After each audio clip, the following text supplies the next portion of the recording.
And now my cat shall have liberty.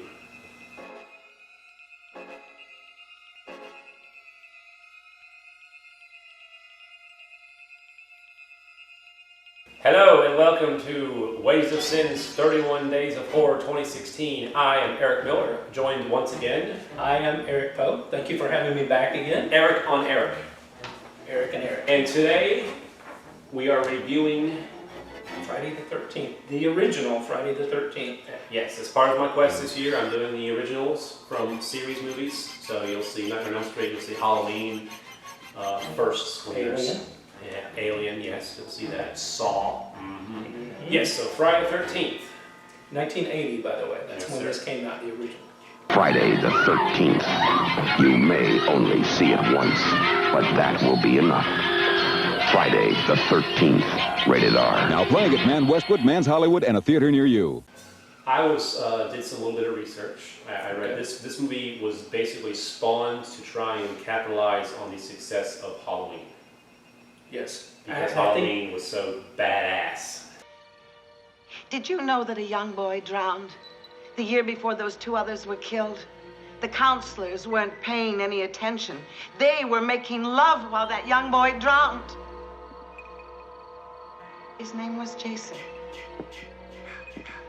But I think when you watch it, you can see from it that it is, in the sequels, I would say, are largely based on the Halloween thing. And this one was probably that as well.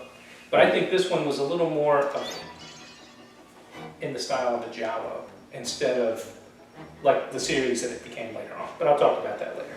I digress. Yes, I think it's a whodunit and you don't know who this done it. is one of those movies you just have to see. Unfortunately, in this day and age, it's 36 years old. Movie. Right? Make you feel old. Wow. You probably have already been spoiled about Yes. the twist in this movie, but this was just one of those genre definer slasher films. Yes. Giallo, whodunit, but And I don't think, I mean, obviously people didn't know back then what it was going to become later on. They just knew originally it was a good horror movie. Yeah. A good slasher horror movie. But it became so much more later on. Yes. And actually something quite different than the original movie, I think. But And yes, it was the premise of this movie has a lot to do with people having sex and bad things happening. You also saw this in the original Halloween. yes. Claire pointed out that a lot of people anyone who was having sex or going to have sex in Halloween gets it. Poor PJ Souls. Long. Just so you know, there will probably be some spoilers in here. So if you don't want the spoilers, go watch the movie and come back and watch the review. There's sex. However, there is sex in this movie. I definitely think that there was an undertone of loose morals equates to you get killed, you get dead. Yeah. So that does happen. So but you learned early on that there was a young child swimming in the lake, Yes. and the people who were the counselors who were supposed to be watching the kids. Weren't watching the kids, and at that one you don't know. That was said to have happened in 1957 in the movie. You didn't actually see that scene. Yeah, you don't see it. But the idea is that the counselors weren't paying attention. A kid died, they were drowned in having the sex. lake. Yes, and so fast forward to Well, at the beginning of the movie, Sorry. 1958, actually, you do see a scene from 1958 where a couple of counselors get splashed and killed right away. I mean, that's in the first few minutes of the movie. So that's really not a spoiler. Yeah. But it's because, well, not because, but they're having sex in their room and somebody comes up and...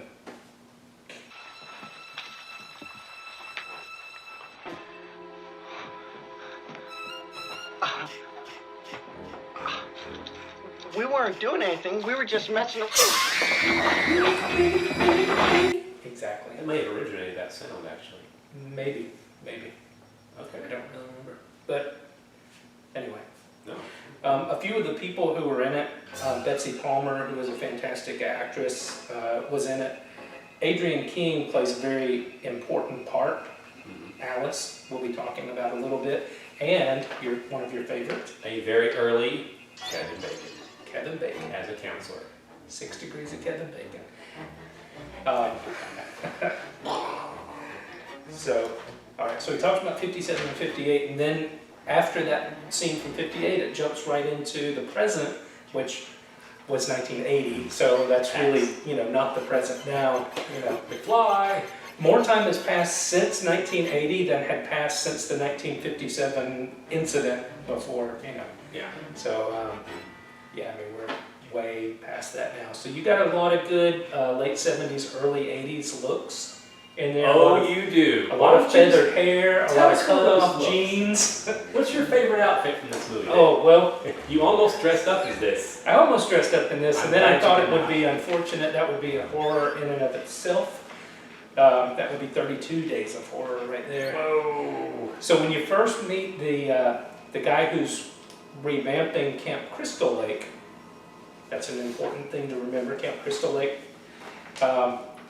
When you first meet him, you first see him, his name is Steve, and he's wearing cut-off jean shorts, some kind of hiking boots, I think, I don't really remember, and a red bandana tied around his neck, and that's it. And he had tons of hair. What's the action? I can't remember exactly what he's doing. He's bitching about painting. He wants everybody to be painting. And Well, because they're that's how you getting paint, ready. Ho. He wants to get it ready because they've got some kids who are supposed to be coming out to the lake since it had been closed for 22 years at that point.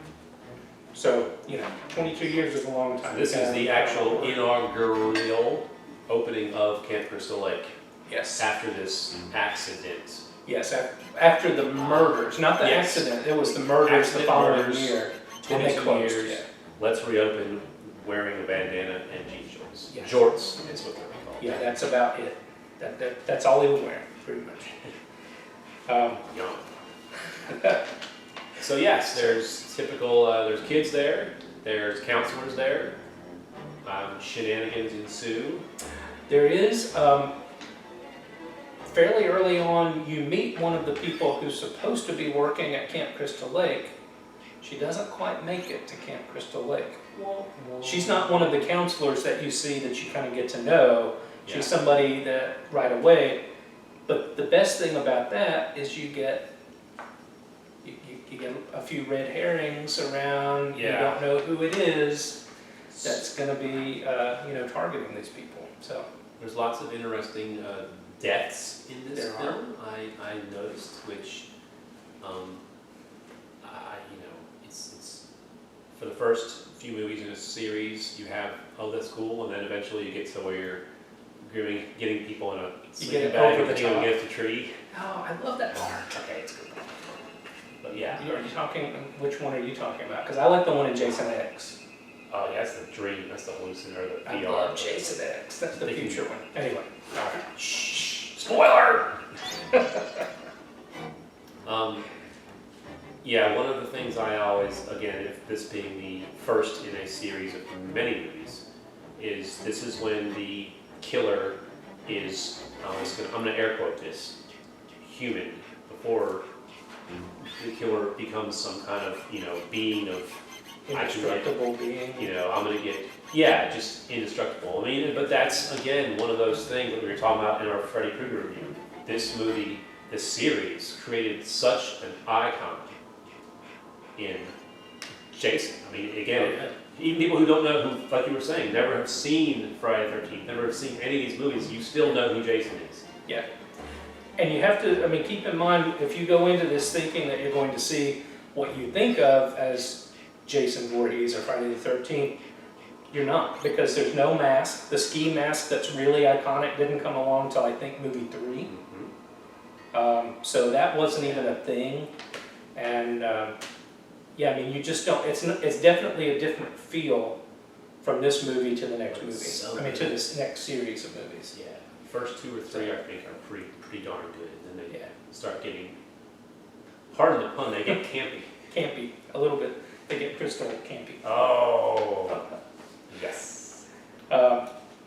One of the things that I liked about this one that I don't remember in a lot of the other movies was like they did a lot of POV shot. Yes. where you're the murderer, or you're seeing what the murderer is seeing. And that's kind of spooky. To I me. just call that watching my neighbors. Yes, that. Breathing heavy, that's when you're on the phone, not when you're watching. And you saw the stuff. same thing in Halloween. Just Yeah. POV of you know who you are when you're watching. And Yeah. it's very effective. And I like that. I thought that was very good in this, and I thought it kind of it switched back and forth enough. You weren't POV all the time. So, I mean, that was good. Just enough to keep you going. Yes. Do you have a favorite scene? I guess a little bit more spoiling. Maybe. Well, this was, the thing is there were not maybe quite as many, I guess there were some iconic scenes in it. Yeah. I won't give away a lot of details, but the scene with Kevin Bacon and Who's that?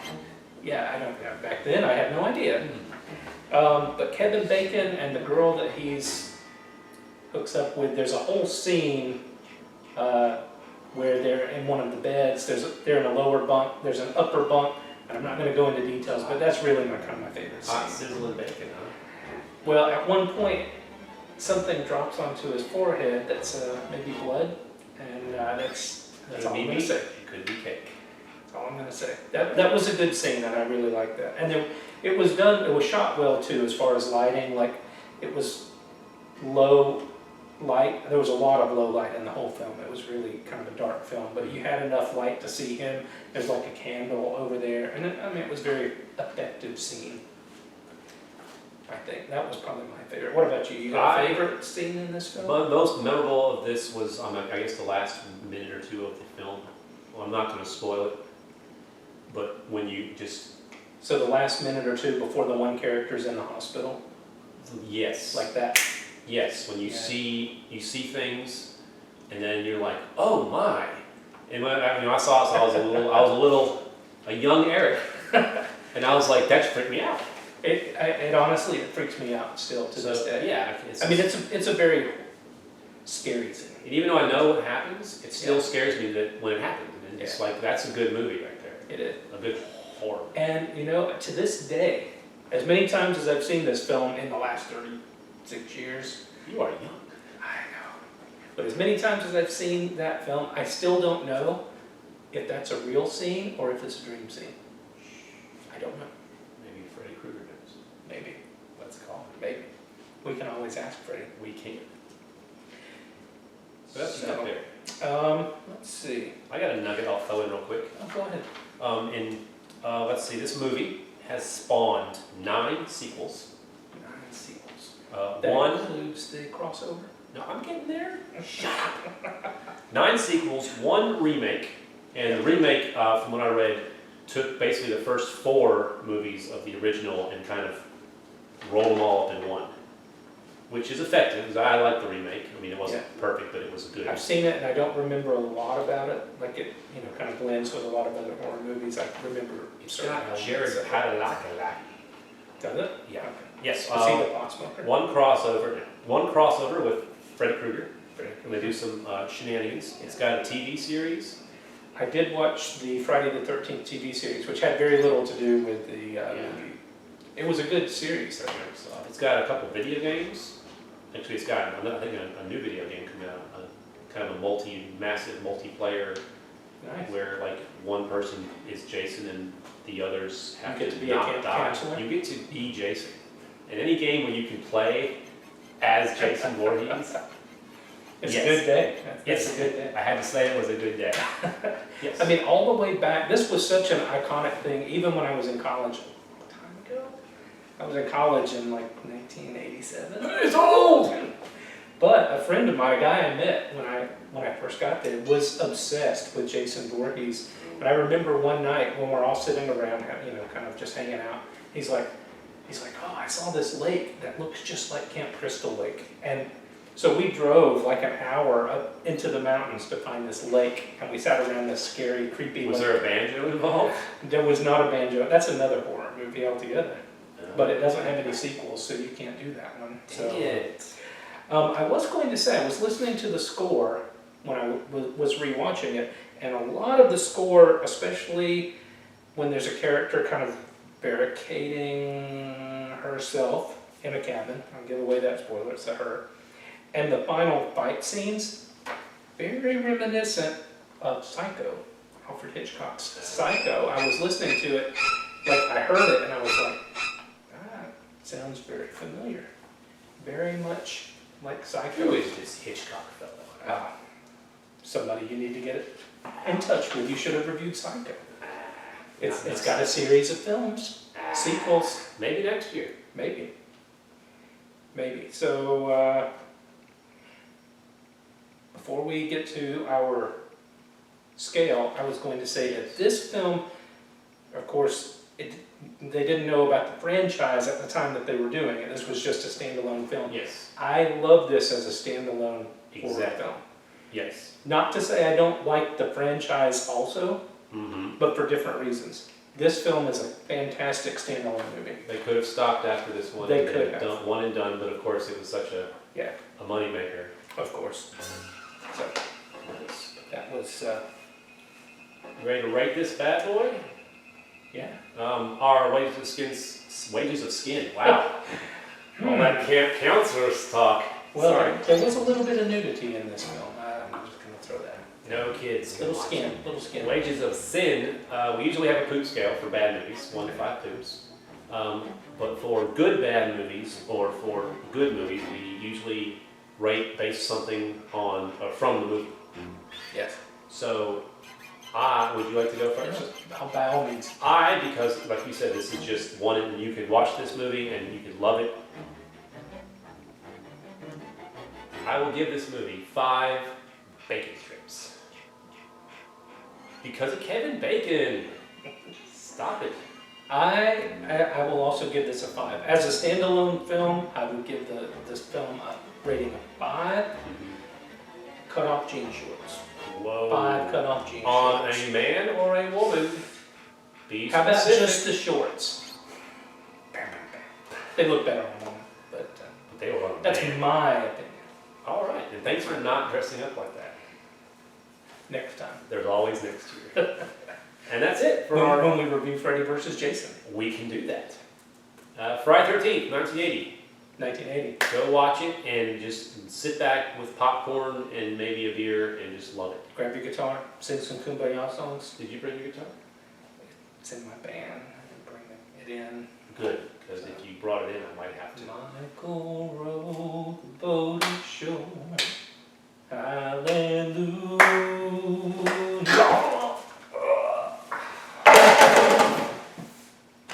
That's all, folks.